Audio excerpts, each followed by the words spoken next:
We're the Good Neighbor Network, FM 101.9 and AM 1450 Murfreesboro, FM 100.5 Smyrna, audio and video streaming at WGNSradio.com. This is the WGNS Action Line, talking with Rutherford County newsmakers about what matters most to you. Now, your host, Bryan Barrett. Well, good morning. Welcome in to a Friday Action Line for News Radio, WGNS. A lot to talk about on the program today.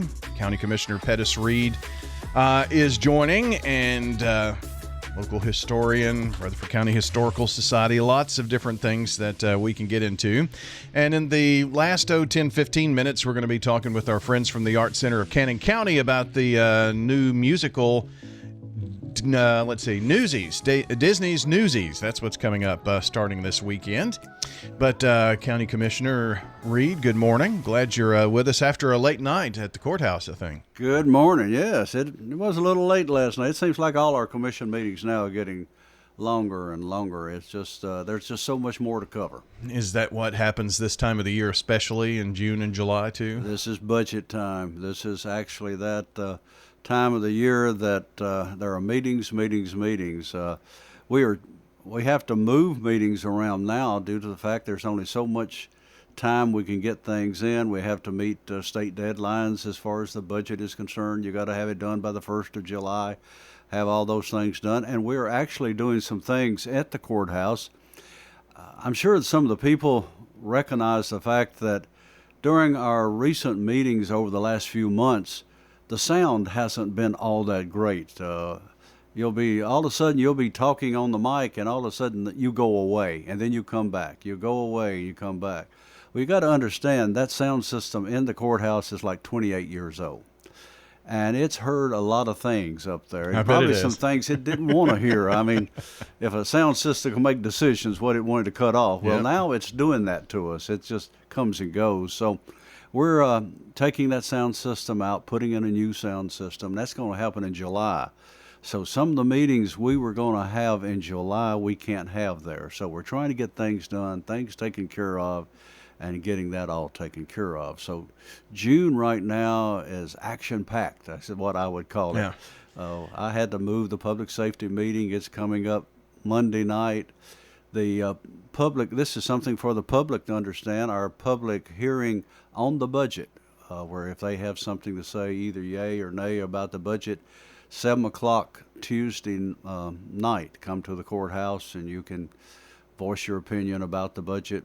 Either way, we're going to explain the budget, what it is this year. One good thing we're seeing, there's no tax increase that we're seeing right now. So that's a good possibility.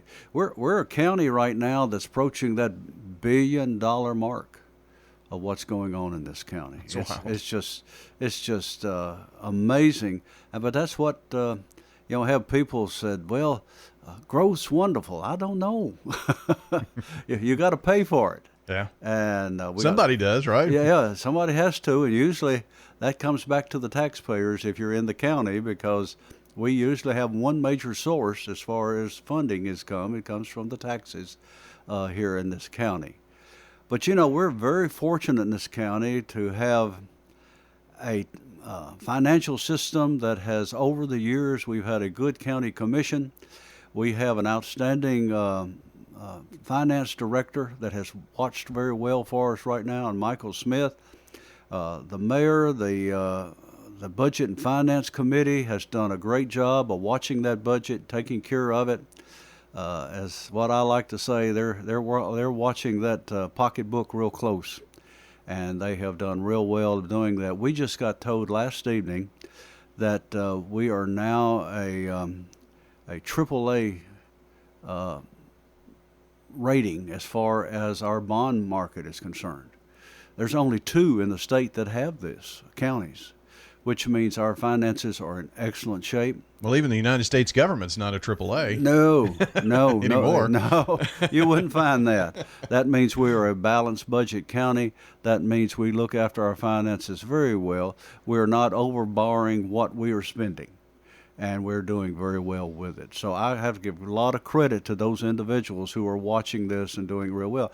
I have to give all the other commissioners that credit too, because we all sit on different committees, and those committees go when our department heads bring things up before the committee. They're looked at.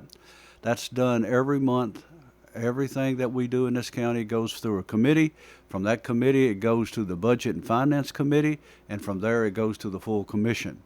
A lot of eyes look at everything we spend in this county. So it's not what some people say, they're just up there spending our money like nobody's business. It's not. It's not that way at all. In fact, I think some individuals that are wanting something, they really dread it because, hey, they're going to ask me so many questions. And we've got a lot of directors that are well prepared in what they're trying to do there. So budget and finance, of course, this time of the year that committee is very busy. But when everything that the county spends comes through your committee, you've really got to be on your toes with that appointment, I would think. That is, and we have some great commissioners that do look at this. They question it. They know what different departments do. They're familiar with what's happening there. We have some new commissioners that have been doing real well at learning what's happening and going that way. I'll be finishing up my 11th year. I'll have one more year, and that makes 12 years I've been up there. And you'll get to the point, you earn every bit of this gray hair that you get up there. Going that way. We've got others that's been there a lot longer than I have. So you see a little bit of everything and what's happening. But I think what I see is in all departments right now, there is so much demand on what we have there within this county. We're growing so fast. It's not something you can just plan for in a slow method. It's just happening whatever. But we have a sheriff's department that are overworked, overplanned. We have a jail down here now. Believe it or not, it's over 30 years old. Yeah, it's wild to think about that, isn't it? Yes. Everybody talks about the new jail. I think that I hear people say, our new jail down there, and you have to tell them, no, it's not new anymore. You have pretty close to, there are times we have over 1,000 inmates in that jail. And it's going through a lot of changes. I mean, that's 24 hours a day that building's used. Mm-hmm. It doesn't have any rest at all. That's the next big ticket item to come up, isn't it? And we already have a committee that has been working on that. We've made some studies. We looked at some things. We've had the state of Tennessee. We've had CTAS to come in and give us a study on it out of the University of Tennessee. We know where we are, what we're doing. That's down the road. It's not right now that we're going to have to do anything, but it's coming. At some day there will have to be make some decisions, either add on, remodel, or build a new jail. You want to do that before you get to the point where you are overcrowded to the point where the federal government or the state tells you you've got to do it, and they will tell you what you've got to do. Yeah. So you want to be ahead of that curve. And I think the mayor, our sheriff, and those individuals are looking ahead of that. Well, I know that, was it twice that we've added on to the current jail? I can't remember exactly, but I know that we've gone up. We've gone. So I don't know if there's any more room to go up. Is it go out? Is there enough land there? Are we talking about a whole new idea? I guess we don't know the answers to those, right? You're into what the committee's talking okay. about. That's exactly it. I happen to serve on that committee. We've walked around that jail. We've looked. You got to understand where that facility. It's called the Adult Detention Center. Mm-hmm. We don't necessarily call it the jail. That's so. That's what it is, but we like to call it a little bit more. That's the name on it, Adult Detention Center. But you got to look at what's around there with the property that we have. That's actually setting, there's a lot of drainage that runs down through that area there. So you got to look at what property we have and what we got to do with it. We also have the workhouse. We also have the youth detention center. That's a part of our law enforcement that we have here. So those expenses are there, and then we've just added. We're getting ready to add our fifth public health and safety building out here at Plainview. So those are really online. They're running full speed all the time. That's fifth and final, right? No, there were 6 that were planned. There's one that is planned out towards Amityville. Okay. And that one is to come. So, well. So, but it's not. There's no groundwork. Nothing's been done on that at this point yet. No, not yet. Okay. But that's it was set up. Those buildings were set up to cover the county area to give us an expansion there. How close are we to Plainview opening? It was to be open possibly by July, but I think it'll be later towards the fall. Okay. Well, yeah. It's been a wet spring for sure. Oh, it has been that.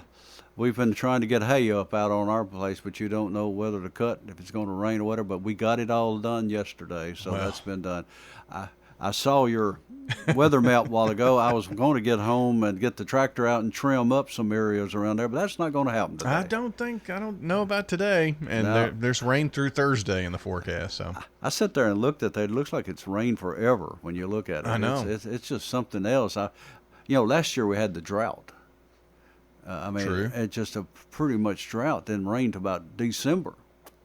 And now this year, and that could happen again. It could cut off just like a spigot. You never know where it's going to be. We usually get anywhere from 2 to 3 cuttings of hay. And last year we got 1.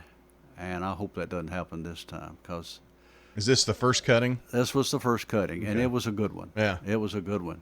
I can see why. Yeah. So hopefully if we can, after the cutting, you want the rain a little bit, right? Yes, you do. Make it grow. You want it to keep growing. You want more and more growing. So not only is Pettus Reed Rutherford County Commissioner, there are other things that we like to talk to Pettus about because of his history, if you will, with the pun intended, about local Rutherford County history. We're going to talk about some of that coming up here in just a couple of moments and maybe wrap up a few thoughts on what's going on with county government as well. County Commissioner Pettus Reed joining us here in studio this morning on the Action Line, powered by Middle Tennessee Electric. Stay current with the Plugged In podcast from MTE. Hear expert interviews and EV news at mte.com/pluggedin. Alan Butcher. Well, the thing I like about Adams Place is that when you come here, you're coming to a complete healthcare system. You start off in independent living, and then if you need additional care, you go to assisted living. And we also have a memory unit and a rehab unit. Hi, this is Terry Deal at Adams Place. Call me for more information about Adams Place. Phone 615-904-9111. Adams Place on Memorial across from Walmart. Hi, this is Amanda from Animal City, inviting your family to come do business with my family. You can find us at 919 Northwest Broad Street. And spring has sprung here at Animal City. Our nursery is full of hand-feeding baby birds, just waiting to be your perfect companion. If you're not a bird person yet, just come in and let them change your mind. If you've already found your perfect parrot, we have all the things you need to keep them happy, including a wide variety of toys. Animal City, 919 Northwest Broad Street here in Murfreesboro. This is Peter Demas, and our family is inviting your family to come eat with us at Demas's Restaurant. We really focus on value. They get value. They get more than what they pay for.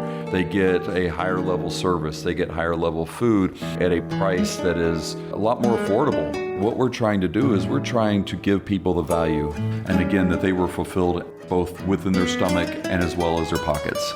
We want them to feel satisfied. Come eat with us at Demas's Restaurant on Northwest Broad Street. Good morning. We've got a couple of wrecks out here getting some attention. Still some heavy downpours in Clarksville, Montgomery County right now as you travel up and down I-24 in and out of Tennessee and Kentucky there in Clarksville. As it builds even more, 65 up through Brentwood, Franklin. It's getting heavier up through Williamson County in general this time of the morning, going northbound on 65 up by Cool Springs Boulevard. Hey, Prince's Hot Chicken has new items on the menu. Check them out this weekend when you order online at princeshotchicken.com. I'm Commander Chuck with your on-time traffic. Hey, hi, and hello there. Rutherford Issues with Bryan Barrett. Fun lovers and truth seekers. Weekday mornings at 10 on WGNS AM FM online. Mainly cloudy this afternoon. Areas of showers and storms, high of 86. More showers and storms tonight with heavy rain, low near 69. I'm meteorologist Ulua Lockwood on News Radio WGNS. Right now, 73. Hey, neighbor, when you talk, others listen. If it's on Good Neighbor Talk, keep it here. WGNS, AM, FM, online. The Action Line on FM 101.9 and AM 1450 Murfreesboro, FM 100.5 Smyrna. Listen and watch at WGNSradio.com. Back with Rutherford County Commissioner Pettus Reed joining here this morning on the Action Line. A few more commission things. You and I were just talking during the break that the Eagleville baseball and softball teams recognized. I'm sure that's part of your duties, being the commissioner from that neck of the woods. That's some of the good things you do. It's a lot of fun. We had both teams up there last night at the commission meeting to recognize them, present them with a resolution, and those teams have just shown the dedication and continuation of trying to win. When you have a girls softball team that in postseason, I guess is what you consider winning the championship, they defeated their opponents 116-3 in scoring. I mean, that just amazes me. And how you do that.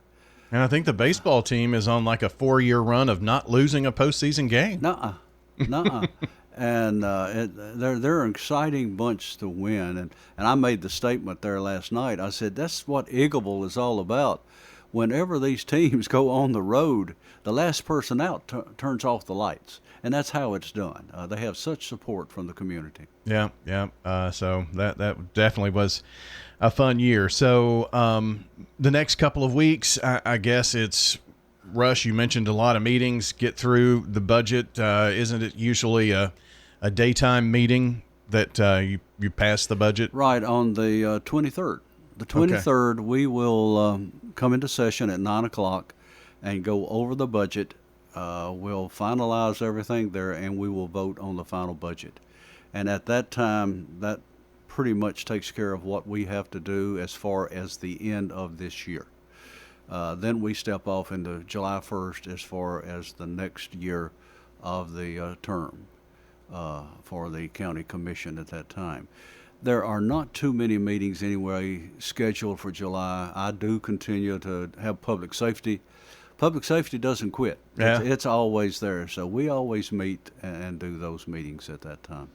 Well, I know it's a busy time for that. And you happen to not be in town for the first time in I don't know how long. I think 13 you were talking. 13 years. Is that right?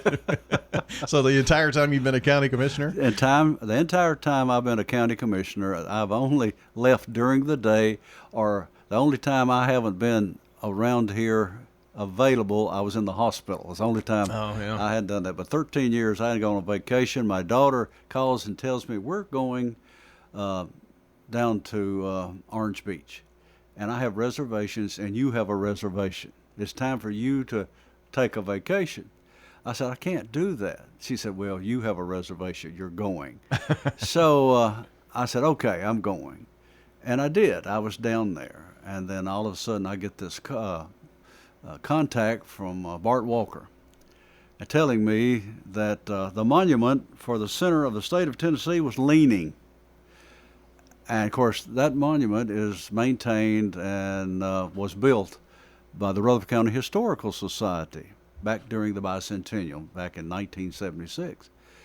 And I said, it's leaning. That's interesting. And he sent me a picture, and it looked like it was leaning. So I basically told him, I said, I will get the new president of the Historical Society to go by and take a look at it, and I'll get you some more information. So I contacted Curtis Parrish to go by and take a look at it. Curtis goes by it twice a day. He works at Middle Tennessee State University, so that's his route, goes by it. Mm-hmm. So he contacts me back. He said, are we being punked or something? There is nothing wrong with this monument. He said, it looks fine. It's where it's always been. And I said it's okay. And he said, I've been all the way around it. I looked at it. He said, in fact, I had two of Murfreesboro City's finest. The police department stopped wanting to know what in the world I'm doing and offered to take my picture in front of it. But he said, it's okay. So I contacted Bart back and said, we think it's okay, but I'll look at it further when I get back from down here in L.A., Lower Alabama. Uh-huh. So on Saturday, I go and look at it. It is okay. The owner of the property where the obelisk sits, I talked to him on the phone. He gave me a call to let me know. The property that's around the monument in that area there is being sold. It's being sold for storage. It belongs to the Cunninghams. John Cunningham is the owner of that property, and that is now going up through planning of the city of Murfreesboro. And it's going to be a storage facility back over there. The property where all of this sits is not being sold with the rest of the property. He let me know that right off, that it's not in the contract. So it's still there. The thing that got out that caused, I think, about as much stir in anything, not the fact that it possibly was leaning, was the fact that that monument does not sit on the center of the state of Tennessee. And a lot of people just all upset the fact that no, that is not the exact center where that monument sits. And I got amused at that is that, hey, they didn't get out of the car. They just drove by. They didn't stop and read the plaque that's on the monument. And it's an interesting history when you look at it, and it's all history, and it's political history. And of all people to get the questions, it comes back to me. But it's the facts of Tennessee. It's the history there.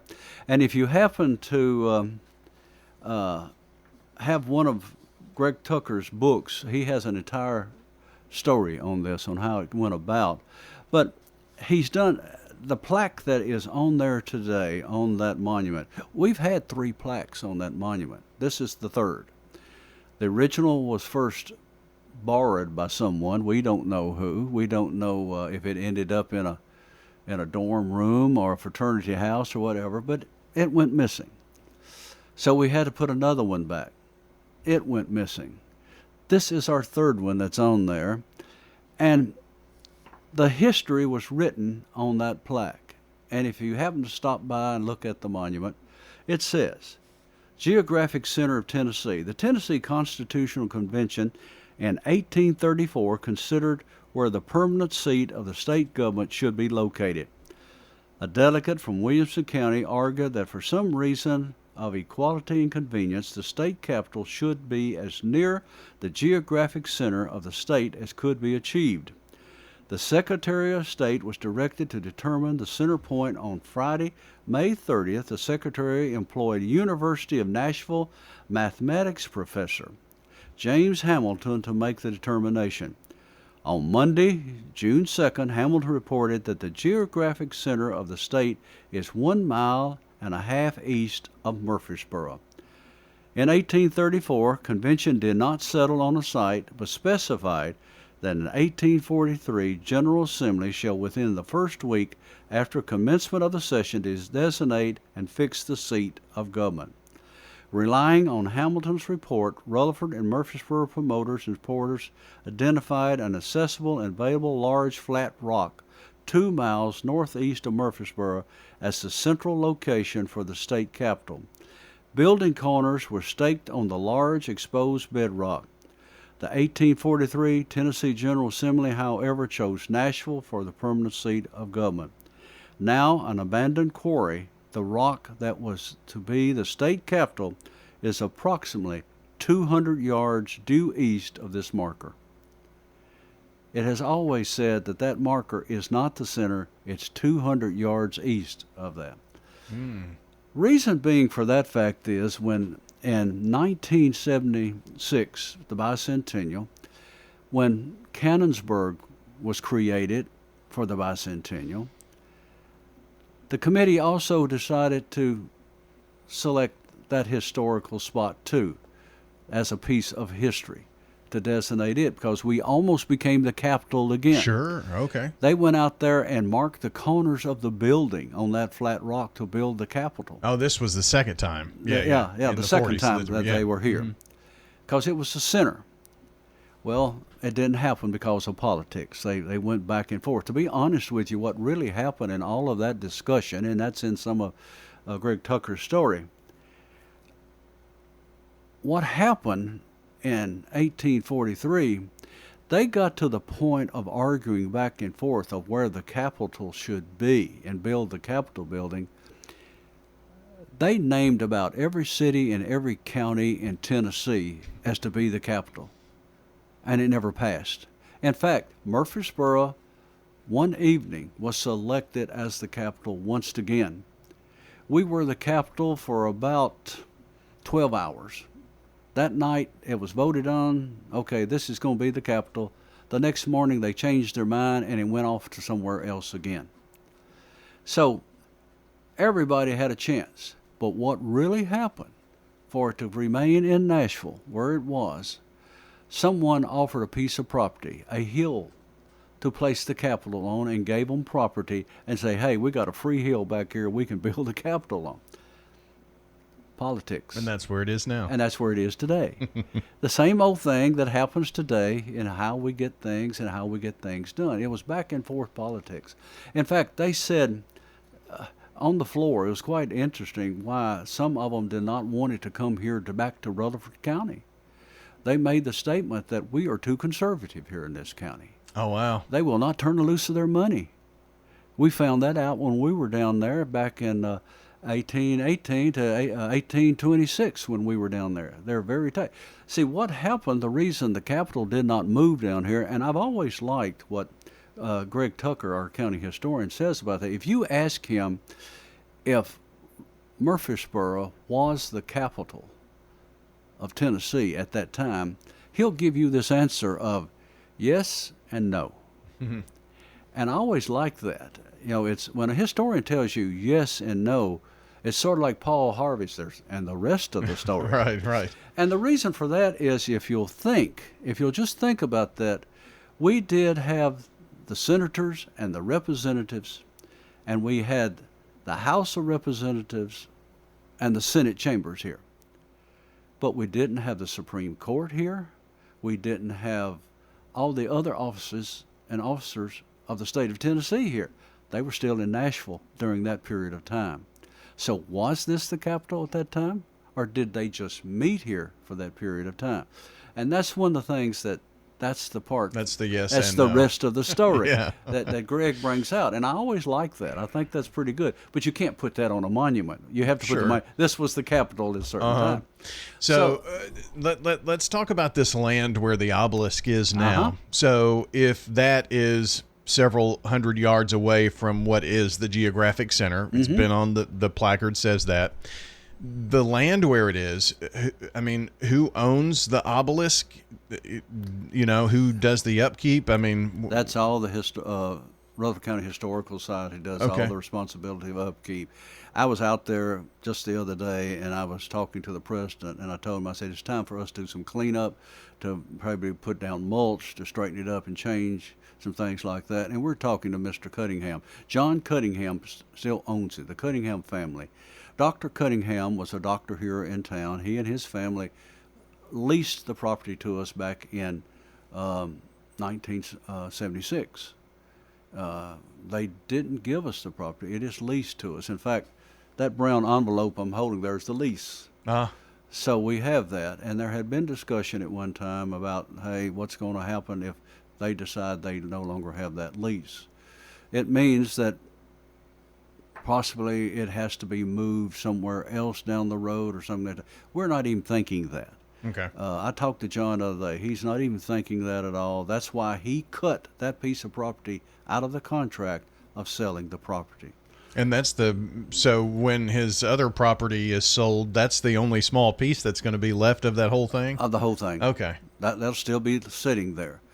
In fact, how that goes with that storage building and everything out there, because it was quarried anyway. The big flat rock that they all talk about and whatever, a lot of that was the center was quarried back in that was back in the late 70s and 80s is when all of that started happening back over that time. So, it's still the center. It's still there. But that marker never purported to be the geographic center. That marker never said this is the center. And I think it's quite interesting that they got a mathematician to determine where the center was. Yeah, isn't it? Isn't it? But see, back at that time, you got to remember there were no drones, there was no GPS, there was none of that. So it was all done by mathematicians, by the where you're located and all this sort of thing. It was done by the way Lewis and Clark discovered what they discovered. It was all the same way. Has it ever been looked with the newer technology that's available? Has it ever been determined that, well, we may be a few hundred feet off here or there, or has anybody ever looked at that? No, and there's some things you don't want to mess Maybe with. So. Maybe so. but you know, I'm not going to get into that. There you go. Because I've got a monument out there I have to be responsible for and look for. You know, that's you know, that's just some things, you know, you don't want to do and do some of these things. But maybe someday somebody will. But I'd hate for somebody to do that and say the geographic center is in Woodbury. I mean, it bothers me. Yeah, that would be pretty bad. They would be tickled, but we wouldn't be. And here it'd we just be have, just like losing the Capitol all over again. Yeah, and here we have MTSU, Middle Tennessee, the center of, you know, but that is what the history is of that. And when you look at all of this and you see it, okay, politics is in this again. And the political realm jumps in here. But I think it was interesting for them is that they wanted to find the center too. And they did it at the best way they could. And that's what the monument is all about. It's marking that history of how they did it and they relate it back to Rutherford County. Pettus, as always, appreciate you coming in this morning. And, I mean, we kind of were all over the map, but good conversation, as always. Well, Thank you. me just remind folks that on the 23rd, on that evening at 6 o'clock, we will have the public hearings for Plan Rutherford. Plan Rutherford will, at that time, anybody has either for or against or information about that, we're going to be doing that at the courthouse. We're very close to what we're going to do with it, either for or against. It goes before the commission or the planning commission.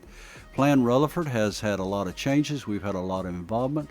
I think Plan Rutherford will be good for Rutherford County. It's nothing but a plan. It's nothing but a way to look at what we do with our growth and how we continue with the infrastructure and how we're doing things. So that's the 23rd. That's a Monday, right? That's a Monday. That's the same morning. That morning we look at the budget, and that night we look at, okay, how are we going to take care of the rest of the growth in Rutherford County? I'm looking right to the future. That's at the courthouse at 6?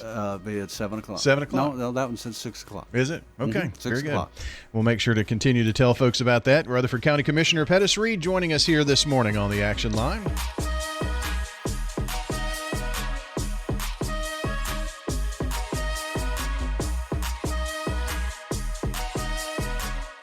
We're at Adams Place talking with John Hood. John, what do you like most about Adams Place? Well, Bart, I guess what I like most is the personal attention that you get, the comfort and security, and knowing that you're in a very outstanding place. What made you choose Adams Place? Well, frankly, I only looked at Adams Place. I'm Terry Deal. Call me for more information about Adams Place, located at 1927 Memorial Boulevard, across from Walmart. In today's changing world, you need a financial planner that you're comfortable with. Rely on the bonds that you've built with trusted friends at Old National Bank on Dr. Martin Luther King Jr. Boulevard, here in the borough. And if you just moved here, visit us and enjoy warm, homemade cookies. Honey, the cookies are ready. Like Grandma used to make. Old National Bank. We're better together. 2230 Dr. MLK Jr. Boulevard. Old National Bank. Member FDIC.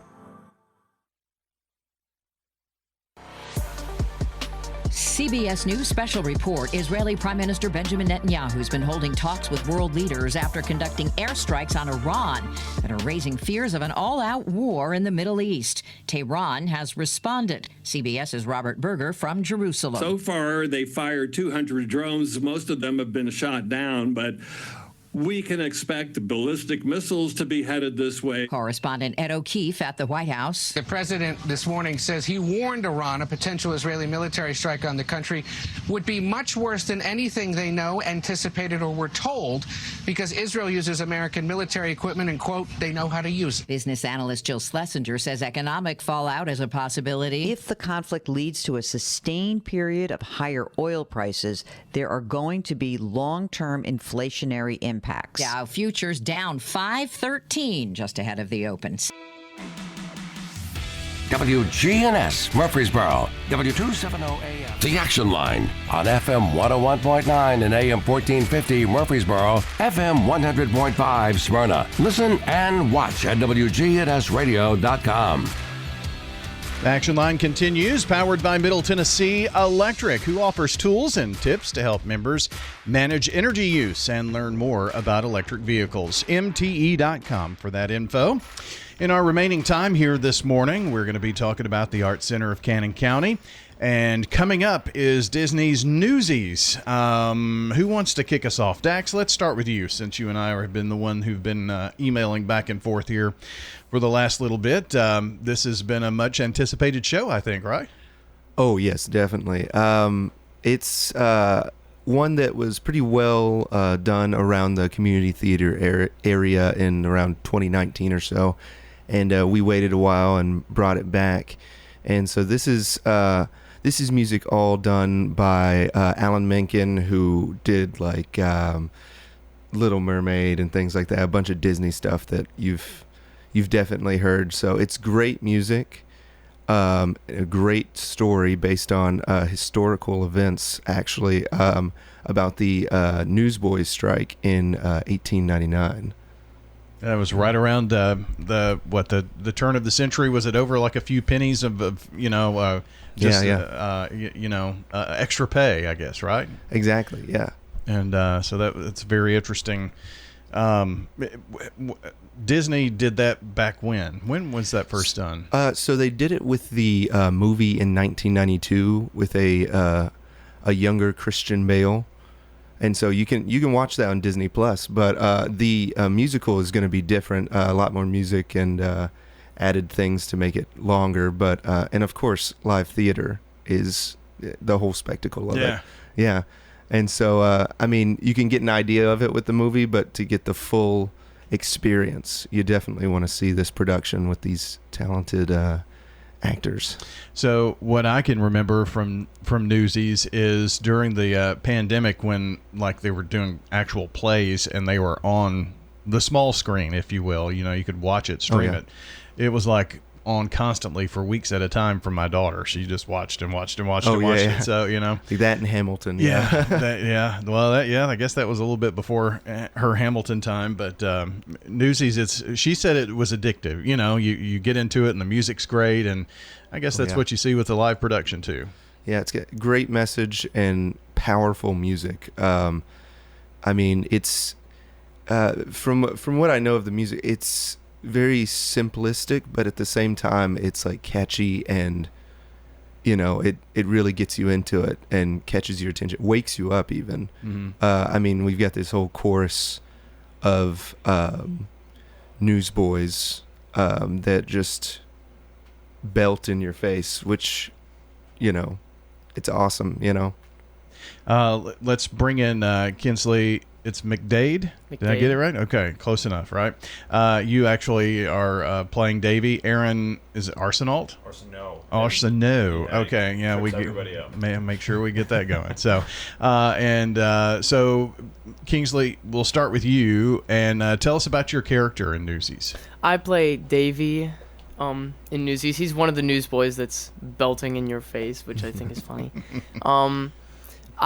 Davy comes in after the first few scenes, and he helps raise the strike and helps plan it, and is just kind of he's helping Jack organize and get the Newsies to strike and what to do and how to spread the word. Okay. And what about Aaron, your character? Yeah, so I play Joseph Pulitzer, so I get to be the baddie, and I get to play the princess track, so I get to come in first act, set the problem, come back in the second act, and just cause a little more mischief.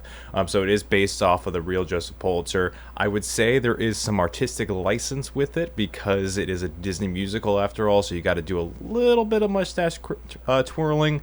But yeah, still based on the real thing, and it's interesting playing somebody who is a real live figure, but also being like, I'm gonna maybe slime this up a little bit. I don't know that he acted exactly like this, but we're gonna have some fun with this. So a little bit of personal flair to it. Yeah, too. totally, of course. Were you able to do that with Davey? I think so. Yeah. Yeah. Dax, tell me what part you're playing in all of this whole production. Well, so I do a lot of the producing as a staff member, but I'm running the tech for the show, and so you got to hit all of the. We basically combined all the lighting, projections, and sound cues all into one program. So just hitting all those and trying not to mess up the cast. This show specifically, I don't know. Whenever we picked it last year, I was pretty excited, and when we did, and we were like looking for directors, I think the first live production I saw of it was at Center for the Arts in 2019, and who starred as Jack in that was Nicholas True, who was the director of this show. Oh, okay. And so I had him in mind, and I just saw Tarzan, so I was like, I got to see if we can get Nick out here. And I've known him for a while, since like 2018 or so. And so we got him in, and I think it really helps that he has like a personal connection to this show in general. It's actually where he met his now wife. And to add like even more to this, it's around the time, so they just recently had their first child during this show as well. During this show? During this show, yeah. So she was pregnant choreographing this, Sophie True. And so this baby was learning the steps in the womb. And now she's out, and she's been at tech rehearsals. And, I feel like it's a really important story for his family, is this show. And I think you kind of see it in how he directs it and how it ends up on stage. Well, it sounds like if Nick doesn't want another child or something else monumental to happen, he better stay away from Newsies after this, right? Yeah. The Center for the Arts in Cannon County, or the Art Center of Cannon County, is what we're talking about today. Disney's Newsies opens this weekend, and how many weeks? So we run for three weekends. We do Friday, Saturday at 7:30, Sunday at 2. And as of right now, we close on the 28th of June, and we open tonight on the 13th. Wow. Friday the 13th, too. You have to do that, right? Oh, well, yeah. Talk to me a little bit more about Kingsley, from your perspective. Talk a little bit about what you hope the audience gets out of your performance of Davey, and I'll ask Aaron the same thing about his performance of Pulitzer. Well, I think one of the most important aspects of Newsies in general is that it is just so fun and up-tempo that I don't think I've ever really met a person that doesn't like Newsies, because the music is great, this show itself is just so fun to listen, to watch, and so if I had to choose one thing that they get out of it, I would just say a good time, because Newsies is just one of the funnest shows out there. Yeah, but you're talking about an 1899 newspaper strike, but still it hits home. It's still here. Yeah. Is it the music? Is it just the interaction? What is it about it, you think? Well, I mean, you've got a bunch of actors who are going to be not even 5 feet in front of you, who are just dancing everywhere, like Daxton said, belting literally in your face. They will be right on you. So it's something. It's always good to see just a huge group of people doing something at such a high level. I mean, there is I think maybe in the general public there's an association with community theater. It's like, oh, well, they're trying. And it's like, no, they're not. They're not trying here. They're doing it, and they sound great. I mean, the dynamics are there, the movement's there, the acting's there. So it's just a good time. And Alan Menken writes good tunes, like Daxton said. I mean, all of these things, they just They're not really overly complicated songs, but they're songs that you will be humming them next week. I guarantee it. Kingsley, the fact that we're here at the opening, all of the, I guess now's the time to have the fun. All the hard work's already taken place in terms of getting ready. Yeah. How long? I mean, how many hours have you all spent on putting this together? We've been having practices since May, I think. I think it was before that. It was late April, early May, I think, is when we started having rehearsals, and then we had rehearsals about 3 days a week. And this last week, it's been tech week, so we've been out till 10 o'clock each night since Sunday. Since Sunday. Yeah. And that's making sure everything you run the whole show, right? Exactly. Yeah. I mean, because there's tons of moving set pieces. The stage crew does great with that, but there's so many different things that come in and out, and then there's 35 people in the show. So it fills up our dressing rooms. It takes every single microphone. It fills up, and they use every bit of the space on the stage to give you this spectacle. So, how do you get tickets? What's the best way to see Newsies at the Art Center of Cannon County? Well, if you like going online and getting your tickets, you can go to www.artscenterofcc.com/tickets. But if you want to talk to somebody, we're open 10 to 4 Tuesday through Saturday. So you can call us at 615-563-2787. And that's 615-563-ARTS. And where can we find the Art Center of Cannon County? It's going to be right off of John Bragg as soon as you hit Woodbury. And if you go for a matinee, you might even get to see the hills of Cannon County as you're driving down John Bragg. But it's going to be at 1424 John Bragg Highway in Woodbury, Tennessee. So just head out John Bragg Highway when you think, I'm almost to Woodbury, and then it's right there on the left. Oh yeah, you'll see the LED sign and everything. It'll be flashing Newsies and other upcoming events. But yeah, we're the big red barn right off of it. Yeah, and very close. I mean, if you live in Rutherford County, this is a very close drive out the Woodbury Highway, which I assume that all of you have been keeping pretty hot here the last few weeks. Yeah, yeah. I'd say from that Circle K on Rutherford, it's 15 minutes. Yeah, probably tops. Yeah, very good. All right, well, good luck with Newsies this weekend and the next few weeks to come.